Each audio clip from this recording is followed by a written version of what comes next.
us now, our friend Dylan Douglas, Gen Z activist, host of Young Americans on SiriusXM Prog. You can hear it on the weekends or on demand. Also worked on Capitol Hill and a tireless activist trying to let us know what young people think, because we need to know that, Dylan. Young people, Trying, the Dean. future. You probably heard this. The art, my friend. So I'm going to ask you questions, and you have to answer in the form of a question. No, I'm not kidding. I'm going to ask you questions here, and I really want to know what you think your peers think of certain things. I know what we're all Sure. adults, but older people are active in politics. And so let's start with the January 6th pardons here. What does people like your age in their 20s and even younger, the idea of, we all saw a video of the police being brutally beaten. Everyone Yeah. saw that. And then Donald Trump goes, well, I'm going to pardon these people because they're my people. I mean, does that have a way of being corrosive to people's belief in the whole system? Or I don't want to speak for an answer. Like, well, what is the reaction? Well, there's always which this is the country we live in, and it's all generations. People read into January 6th like they read into all sorts of things, and come away with two very different perspectives. Some say it was a peaceful, Sure. beautiful gathering. Others, I think, correctly defined it as an insurrection, where servicemen and women, Capitol Police, were brutally attacked, where our law enforcement was attacked, and where our elected officials, their life was put into jeopardy. And so, in that way, we have very differing views depending on who you are, what sort of media you view. But I think a lot of us are shocked. I mean, not in the pardons themselves, because that I don't think was that surprising. But a lot. I just have a list of some of the offenders here. David Dembski, convicted of assaulting a police officer with pepper spray and using a metal Mhm. pole as a rod to bash in his face, was 20 years sentenced to prison. Of course, was pardoned. Yep. Daniel Rodriguez, convicted of using a stun gun, used it multiple times on police officers, 12 years in prison.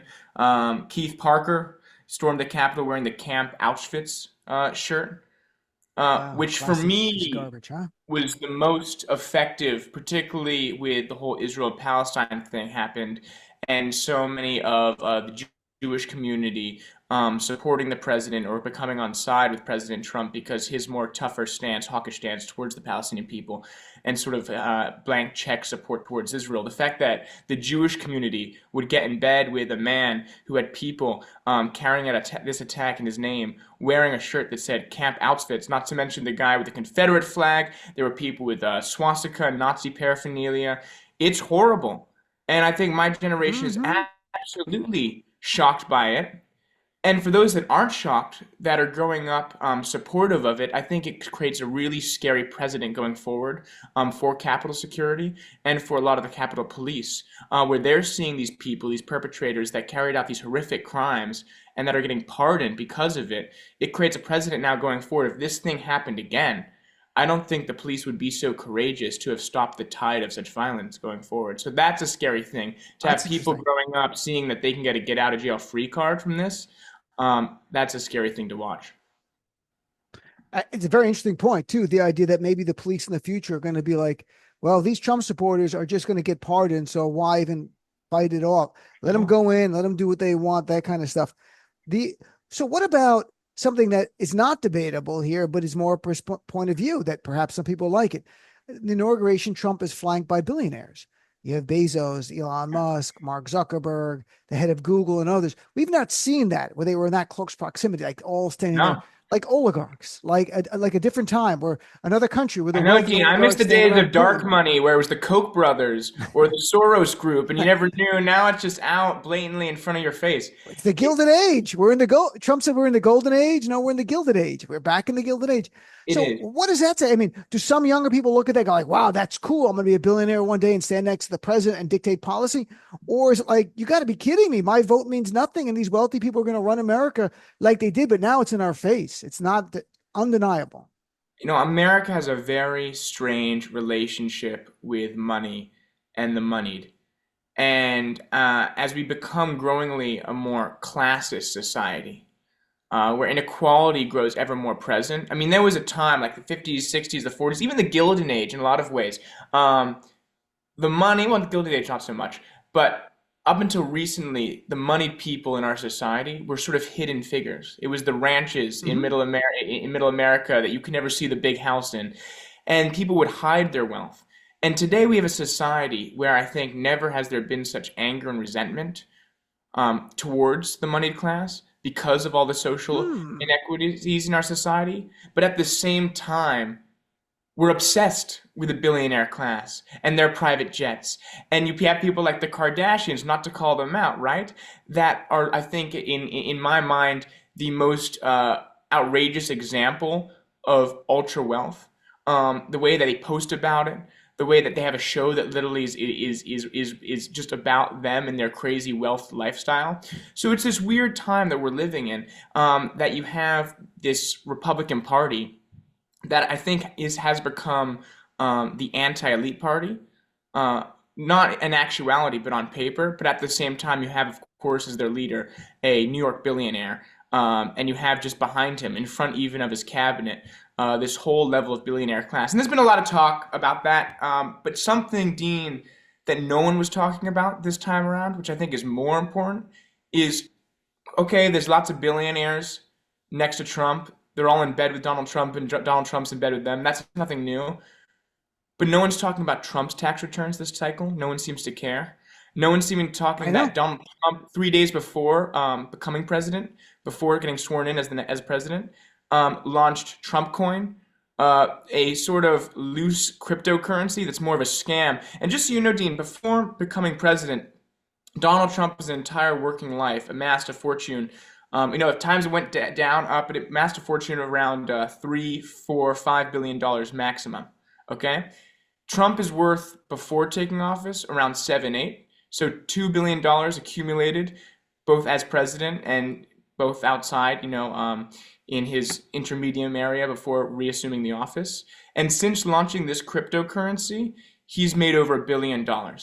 So you could say, in theory, just in the 3 days of him being president, he's generated more wealth from himself than he did in the majority of his entire adult working life. And that is something that's Wow. fundamentally scary. And what's really sad is that this cryptocurrency, it's not tied to anything but Trump himself.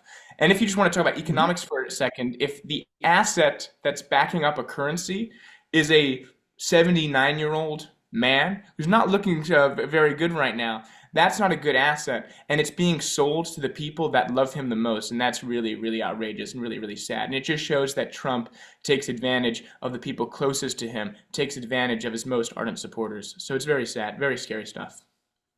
So when Trump talked to the golden age, he meant for him. It's the golden Of age for course. him. It's And going his to be his family. time to make more money. The wine and song for him to make even more money now than ever. Yeah, At and the the Trump same starting Trump and time, the started in Trump and the Trump Group as well, which is his family business. That's the whole real estate empire. There's no trust that was created. There's never been a trust that's created. Of course, he has his sons that are running it, but he's still intimately involved. And literally every single American president in recent history, all of which have had far less intricate financial relationships, have mhm. put their wealth into a sovereign trust that's frozen until they leave office. But Donald Trump, and no one seems to talk about it. So for all the billionaires that were there, we know that to be true. We're living in an oligarchy. We've been living in one for some time, with all the campaign finance laws and all that stuff. That just became clearer on Inauguration Day. But Trump's ties and financial ties, no one seems to be talking about. No one seems to care this time. And that I find very scary. I'm chatting with Dylan Douglas about the end of democracy. Gen Z activist, host of Young Americans on SiriusXM Progress. So, Dylan, when you talk to your peers, Yeah. is there an appetite now to say, let's get rid of big money in politics? Or is it, I aspire one day to be a wealthy billionaire sitting by the president and being able to dictate policy? That's what I'm trying to get at. Like, No, the where scary is it? Because thing, the all the people scary were thing, like, this is there's no bullshit. appetite. There's no appetite because we are growing. We don't know what was before. Okay? When you talk about the Gilded Mhm. Age, yeah, we're living in the Gilded Age. I've been Yep. living in the Gilded Age, right? When you talk about campaign finance reform, which was irreversibly destroyed in the Reagan eras, and when you had the Supreme Court case that made banks and business groups I know. as individuals when it came to campaign finance, I mean, that was the beginning of the end. And we've been living for that for a long period of time.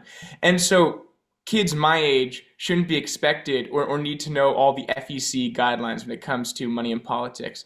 But at the same time, if it's all the social media we use, we're getting fed, we're getting literally shot up with whatever junk is being promoted by these billionaire classes, okay? Twitter, for example, we know Elon Musk bought it. We know his stuff, the stuff that he, both on his own tweets or X or whatever we want to call it, or the stuff that he supports politically, in the algorithm is being promoted more than other opinions. So we as Mhm. a generation are being fed a crock of shit, a bunch of lies. And I think it's growing on us. We're seeing our media start to move, the stuff that we watch, move to the right, because that's where the media market is going, because that's where so much of my generation is going. And for me on the left, it's very, very scary, because for the first time with this administration, I think in my life, right, with Trump winning the popular vote, I realized that my voice is in the minority. You know, people like me, the belief system that I hold dear, we may be a dying breed, and that's scary. Well, let's hope it's not a dying breed It's because sorry it's to a be all pendulum. doom It's and being gloom. someone's older. I've seen the pendulum. Being older, I've seen the pendulum swing back and forth. I remember when I was younger, there was a time when there were younger people who were more conservative, and they had, it was like Wall Street, and they were on that kind of path. And they might not socially, they were still liberal. It's more like the Anthony Scaramucci type of Republicans who were like socially liberal, but on tax policy, it's not about spending money on others. We're going to keep as much as we can. Who cares about everyone else? That type of thing. Right. So now it's a new world. So let me ask you, when we see headlines now that Trump is getting rid of all the DEI programs, including he just Yeah, rescinded a 1965 executive order by Lyndon Johnson designed to enforce the Civil Rights Act that prohibits federal contractors from discriminating on the basis of race and color and religion and sex stuff. For young men who like Trump, the young men you're talking about where you're in yeah, the minority, do they like this stuff? Do they view DEI as somehow an impediment to being a young white guy moving up the ladder because they're making room for people of color? 100%. 100%. I mean, that's why Trump, when you're talking about white straight men, 200%. I Yeah. mean, talk about toxic masculinity and insecurity. That's how Trump won. Insecure men scared that, God forbid, women or colored people were going to come for their jobs. And just so you know a little bit of background, I mean, I didn't really realize it. When we talk about DEI, I mean, the first thing that comes to mind for me is affirmative action. And you can make Right. a case. I don't agree with it, but there's a case to be made that affirmative action, which started as a good policy, um, became out of whack and became something about quotas, which it never was supposed to be. But what DEI is, it goes back, like you said, it goes back to the Civil Rights Act of 1964. Right. And where I think it really affects my generation, particularly now, outside of the idea now that trans members of my community, when it comes to their government, don't see their gender identity as valid. The military, which for young people like me is a huge jobs creating program. Okay, the military is the only business, the only job in the world, at least in the United States, that you can get a job no questions asked. You just got to go and sign up. And when we start talking about DEI, it opens the door that already transgender people will not be able to serve in the military. That's an infringe on, I would think, a human right. But when we start to decode and start to unravel and rethink all these things, then do we go back to don't ask, don't tell when it comes to homosexuals in the military, gay people? Do we ban out gay people from the military from being able to fight? And then if we're having that debate, what about women in the military, Pete right? Hegseth is already having that, right? Pete Hegseth has already said that. So these, if it's DEI or if it's human rights, which is really what we're talking about, it's a very, very slippery slope. And so when you can have It, arguments like affirmative action, that there may be arguments can be made for its removal or not. Once you start these debates, it's like pulling at a quilt, pulling a string of a quilt, and it starts to unravel real quick, and you can get reversed and go back to before 1965, which was Jim Crow, real quick. And I think that's what Republicans, a lot of them are trying to do. if they look, they've gutted the Voting Rights Act through the Supreme Court with the Shelby County case, which got rid of preclearance, and then later weakened the other section. I think it was Section 2. If they can get rid of the Voting Rights Act, they will. They view that as the idea, and that's not a DEI program, folks. That's just ensuring everyone has the same right to vote, and they don't want that. So, look, there was a time there was quotas that was ruled unconstitutional by the Supreme Court years ago, but there was a time there was a quota, and I could see that getting people upset. They're like, "Oh, I would have been hired, but there's a quota of X number for people of color. And even though I was qualified, I didn't get the job, but they're gone. And just so everybody knows that we don't have quotas anymore. That's what not what these programs are about any longer. But for certain people, I'm sure there's a sense there is. Now, look, Dylan, if everyone around you, young men, are moving to the right, how do you not get dragged over? Like, how is it not easier for you just to get along? And little by little, I don't want to say it's gaslight. Like you make your own decision. Go, Because it's look, it's not just easy for me, me to be Dean. Look, right. it Okay. would be very easy for me not to be talking to you tonight and just live my life and not even tune into politics. But we believe what we believe because it's a part of who we are. And this Right. is me. This is what I believe in. And maybe you or someone else believes something completely different. And it's up to me to try to change your opinion, just like it's up to you or whomever to try to change mine. But it's just what I was born this way. This is what I believe in. This is the ideals and moralities I was instilled with. And I'm going to continue to fight for them always.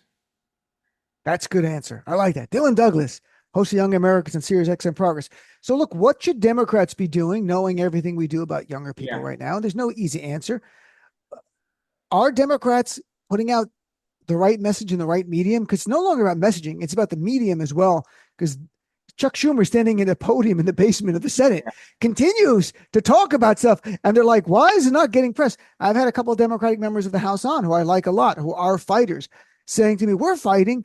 But I'm like, it's not getting covered. You might be fighting the way you You're perceive as fighting. 100% right. We're not Yeah. hearing it. And that's the problem. So it's not the message any longer. It's the medium, and they've got to catch up. So what should they be doing to reach younger people? I always say our product, just to your point, why am I not getting dragged to the right? I know our product is pure. It's not broken. We got to work on the Right. branding. We got to work on the selling. And seeing the last 4 days now of Trump's second term, I've realized, particularly with Biden, how lacking we were, with which I think outside of military action, the greatest power the president has, and that's of the bully pulpit, right? Using the influence I of agree. the office to influence. Yep. And Biden said he was on MSNBC, I believe, with Lawrence O'Donnell, like 3 days before he left. And he was asked what his biggest regret was. And he said that he focused too much on the policy and not on the politics. And what he meant by that is that he had great achievements, great legislative achievements, great Right. policies, but he didn't sell them. And we live in a world now, thanks in large part because of the craziness of the first Trump presidency, the sort of shoot from the hip. It was like a car wreck. It was so hard you couldn't. You still had to watch. Um, that we live in a world that going forward, we can't be all on our high horse about being presidential and being above this and that. We got to get down and dirty. We got to influence, and that means influencing on alternative platforms, alternative means. That's a lot of the criticism Harris got with her campaign, not going on Joe Rogan, not going on these alternative, new generation advocacy Mm-hmm. spaces. And so going forward, I'm seeing how Trump's conducting himself, and we call it crazy. And I think 4 years ago we could roll our eyes, but I kind of get it this time, and I see it as the future. I think the most extreme I agree. example of this was going to a stadium to sign executive orders and throwing the pens into the stadium like it was some rock concert. I'm not saying we necessarily do that, but the idea of this new wave transparency, even if Trump's case, it's very fake transparency. It's very performative transparency. Bringing democracy, Yeah. bringing the civic process, and even the decision-making process to the American people, bringing it into our phones, into our living rooms, holding more press conferences, doing more live streams, all that stuff, which seems superficial, helps in creating a narrative of how you are creating change. And just like you said with Chuck Schumer in his basement, we got to do less of the basement stuff, That's but too more bad. of the press Oh, conferences. I scream at Chuck Schumer, take an improv class. You're in New York. It's not hard. Go to UCB. Take Like something. You got, AOC, for but I gotta let example. Go ahead, go ahead. AOC is great. I gotta let you go. Go, go, go. Unfortunately, Dylan, we'll talk more next time. But I agree with you. And then Donald Trump understands the spectacle, and it's a fascist spectacle on Yeah. some level when you talk to authoritarian experts. But he gets it, and that's what the media wants. And Democrats, except for AOC and a few others, play by the old rules. Dylan, so your show's on weekends. People can check it out. Any place else you want them to follow you before I let you go? Instagram, Dylan_Douglas. I'm off of X. Fuck that. I'm on Blue Sky, but I forget what my Blue Sky is. Me Just too. follow me on Instagram. All right, I'll see you on Instagram, brother. Thanks so much for being on. And listen to